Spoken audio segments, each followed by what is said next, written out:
All right, so continuing with the Lubavitcher Rebbe's memoirs, Boruch, the Alter Rebbe's father, who is 17 years old, went to Yanovich to go back and to meet some people, and he realized that the people there who made the greatest impression on him were mystics, were hidden tzaddikim, but he doesn't really know that. He's just beginning to learn about them. He's getting very curious.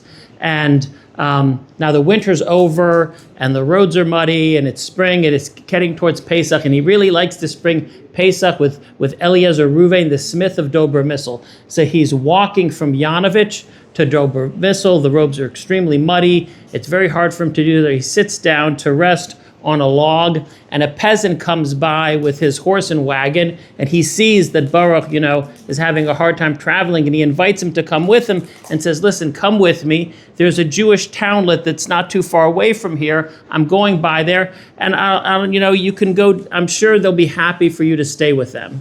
And he says, okay, how much can I pay you? He says, no, I don't accept any money.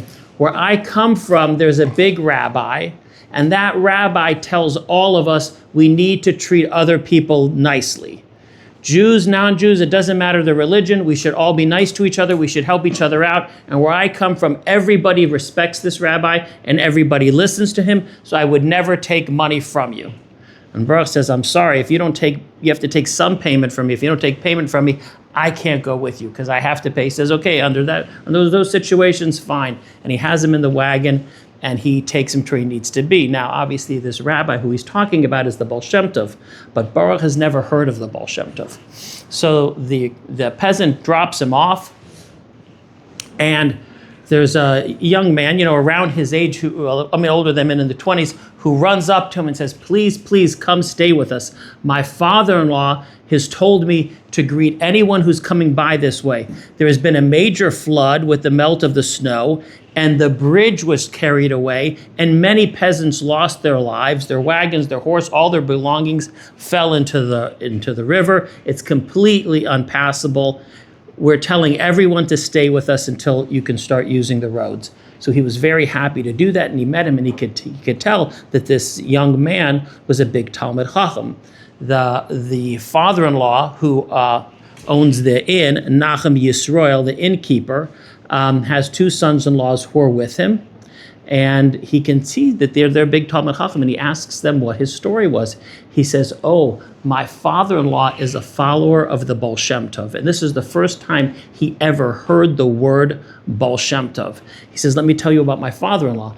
My father-in-law was an extremely learned man who went to all the best yeshivas, and he married into a very wealthy family, and he was supported for 20 years. For 20 years, he could learn undisturbed. And while he was there, a mystic came through town. His name was Azriel Yaakov, who was a follower of the Baal Shem Tov. And my father became close to him. And then secretly, they went off. And my father met the Baal Shem Tov and became one of the earliest followers of the Baal Shem Tov. And the Baal Shem Tov told my father-in-law to go to this area and to establish a little Jewish townlet, to rent the inn, to rent the mill, and he brought some other young Chassidim with him, and he had them lease the streams and the fields, and he built a small Jewish townlet, and we built a base medrash, and we live very, very happily, and we are followers of the Baal Shem Tov. So when he got to the inn, there were a lot of different, Talmidei Chachamim there, and he spent 3 days there, and he had a very good time, and he was very close with them, and they really wanted him to stay, but he says, no, I have to go to Dobromysl. So he left, and he goes to Dobromysl, and he goes to the smithy where Eliezer Reuven, the smith, is. And when Eliezer Reuven sees him, he is thrilled to see him, and he stops at his anvil, and he takes his apron off, and he greets him, and he says, I have so much to tell you, but before I tell you about my family, I need to tell you about Avrohom Binyomin, the woolcomber. Now, if we go back a few episodes, Avrohom Binyomin was a very poor woolcomber, but very happy, very God-fearing, had lots of children, and he was the person who got beat up to an inch of his life and then recovered.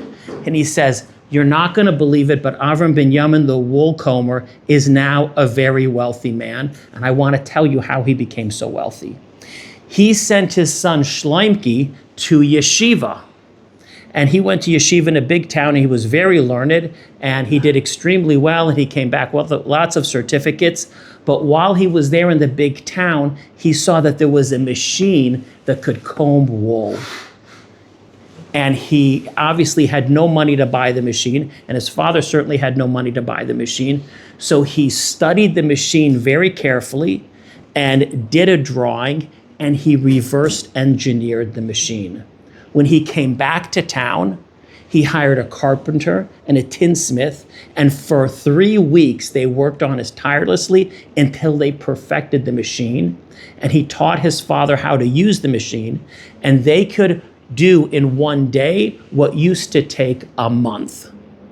And everybody from all the regions around bring their wool to him, and he became very wealthy. He married off his orphan nieces and nephews. He bought a new roof for the shul. His son married the Rav of Dobromysl, and things are working out very well for him. He says, but I want to tell you what's going on with me. The last time you were here, you met, he has 3 daughters. The smith of Dobromysl, Eliezer Reuven, has 3 daughters. He says, you saw my 2 oldest daughters marry 2 very young men, but you cannot believe the 3rd person who they married. Yitzchok Shaul, he is absolutely amazing. I am so pleased with him. He could be a great rabbi, but he decided that he wanted to be a smith like me. And I took him in and I trained him, and he learned very quickly, and I bought him a smithy nearby, and you will be very impressed to meet him. So sure enough, Yitzchok Shaul walks in. He was at the nobleman's fixing up his carriage for 3 days. The nobleman had an imported carriage that could pull 6 horses that he was very proud of. It was a big job, and he came in with a decent amount of money for doing it, and he gets to meet Boruch, and Boruch is thoroughly impressed with him. Not only is he a very good-looking person, and not only is he very learned, but his demeanor, the way he carries himself, is entirely different than the other sons-in-laws. And he tells him right away that I am a follower of the Baal Shem Tov. How is it that he's a follower of his Baal Shem Tov? His father, Rabbi Nissen of Harki, was pulled in by a hidden tzaddik going by Azriel Yosef. The names are confusing. They're about the same. And this Azriel Yosef took in some young people. They were the first followers of the Baal Shem Tov. He trained them, and Rabbi Nissen of Harki became a maggid of like older students. And because Israel Yosef would go on lots of different missions from the Baal Shem Tov, his father became the head of that region for mystics, and he trained me in that way. So he's fascinated by him, and he compares the 2 older sons-in-laws of Eliezer Reuven to Yitzchok Shaul, and they're very serious, and he's very joyful. Yitzchok Shaul is very joyful. And when they learn Gemara, even though they're all very learned, the older sons-in-laws who are ravs in different towns, they are very focused on finding the din behind the laws, whereas Yitzchok Shaul is interested in finding the fairest way and the inner meaning, and everything he does, he's looking for a lesson in life. And he's like so refreshed by him because this is the first time he's actually met someone who is a Chassid. And he's so hungry and eager to learn about the Baal Shem Tov. Now, for the rest of the book, he's only going to find out piecemeal about it. But Yitzchok Shaul basically says, yes, I am a follower of the Baal Shem Tov, and the Baal Shem Tov teaches us that we can learn from every situation. Every situation that we're in, we should be able to learn a lesson in the service of Hashem. You can learn something from a good person, you can learn something from a negative person. And the Baal Shem Tov says that even if you didn't have the Torah, you should be able to learn to serve Hashem just by viewing nature, but just by the spirit experiences around you. From a cat, you can learn cleanliness. From an ant, you can learn industriousness. And he could have listened to Yitzchok Shaul speak forever, but Yitzchok Shaul had to, go, and he's thirsting for this, and he's comparing it to other things he's seen, and he wants to, follow in this. And then we're going to learn more about this in further chapters.